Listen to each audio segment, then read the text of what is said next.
OK, on va ramener des nombres en pourcentage. Comment on fait? Des nombres fractions, je parle, fractions. OK, là, ici, on a par exemple 16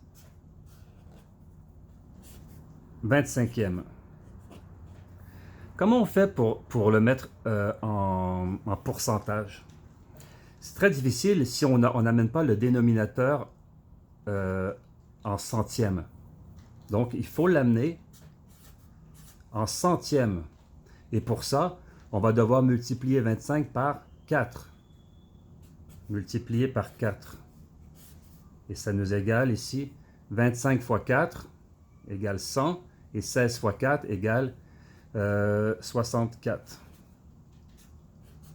64 centièmes égale 64%. 64 centièmes, 64%, 64 centièmes. C'est la même chose. 64 sur 100, 64 sur 100, 64%. Donc, pour ramener une fraction en décimale, il faut la ramener en centièmes. Pour ramener une fraction en pourcentage, il faut la ramener en centièmes.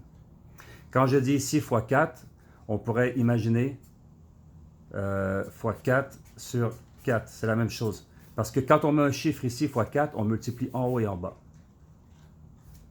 On multiplie en haut avec le multiplicateur et en bas avec le multiplicateur.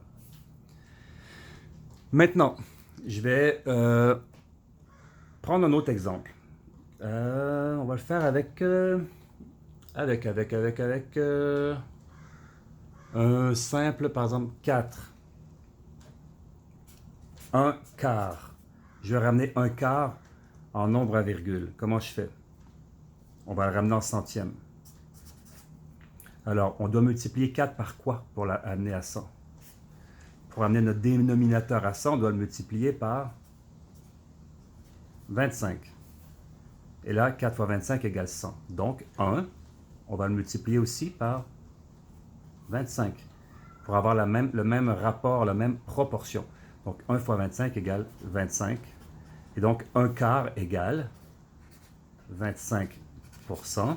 Et 25%, ça égale 0,25. Et on voit bien ici, quand on regarde 0,25, que ça correspond à 1 quart. Parce que 1 quart, ça veut dire qu'on met 4 fois 1 quart pour arriver à 1. Et donc, si on fait 0,25 fois 4, on arrive à 1. Donc, c'est la même chose. Ça veut dire que ça ici, c'est une équivalence de ça. C'est la même chose, écrit de deux façons différentes. Ça, c'est la même chose aussi, écrit d'une autre façon différente. Donc, c'est la même chose. Ici, un quart, ça égale 0,25 et ça égale 25%. Autrement dit, une fraction égale toujours un nombre décimal, égale toujours un pourcentage. Toujours, toujours, toujours. Chaque fraction, on peut la rendre en décimale.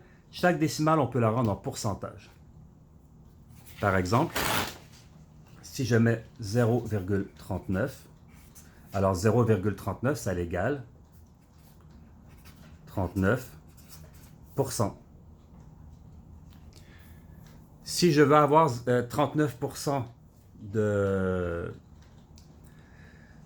39% de 1, par exemple, eh bien, on va faire 1 multiplié par 0,39 et on va obtenir 0,39.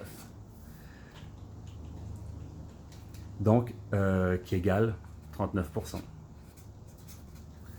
Donc, si on veut aller chercher, par exemple, 39% de 10, eh bien, on va faire 10 fois 0,39 et on arrive à 3,9.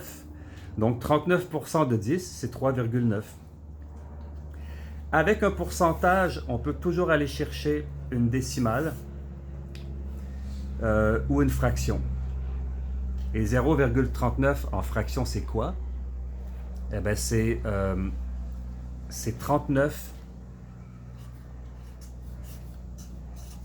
centièmes. Ça, c'est la fraction. 39%, c'est 39 sur 100. Et donc, ça, c'est notre fraction. Est-ce qu'on peut la réduire maintenant? On va regarder. Non, difficile de la réduire parce qu'on n'a pas de diviseur commun entre 39 et 100. Donc, on la laisse comme ça. Mais c'est une fraction quand même. Donc, comme je disais tout à l'heure, à une fraction, on voyait ça ici, à une fraction correspond toujours une décimale et à une décimale correspond toujours un pourcentage. Quand on est capable de jongler entre un et l'autre comme ça, c'est très facile de s'exprimer mathématiquement. Donc c'est ça le but de ces capsules, c'est d'arriver à bien comprendre ce jonglage avec les nombres. Et finalement, quand on a compris ça, c'est très facile.